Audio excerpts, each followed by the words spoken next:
final muy esperada por las jugadoras, que llevan varios años jugando la final contra la UB. Los últimos años han sido partidos muy reñidos, pero que en el último momento se iban a favor de la UB, y este año pues las chicas han conseguido luchar hasta el último momento, un partido en el que han comenzado bastante nerviosas, les costaba un poco entrar en la dinámica de juego, y a medida de que el partido iba avanzando han cogido confianza, han empezado a jugar y poco a poco hemos soportado esos puntos más largos, esos momentos más difíciles, esos marcadores más igualados, acabando con resultado a favor en esos momentos, que a las chicas les ha dado mucha alegría, mucha fuerza para jugar, y han conseguido pues acabar el partido luchándolo hasta el último momento, consiguiendo dejar en segundo lugar la UB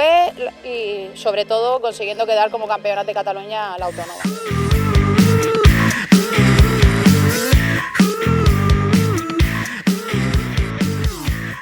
Soc la Maria Palet Martí, jugadora de la Universitat Autònoma. Aquest és el meu últim any i molt contenta perquè per fi hem guanyat a la UB. Portàvem 2 anys perdent, 3-2,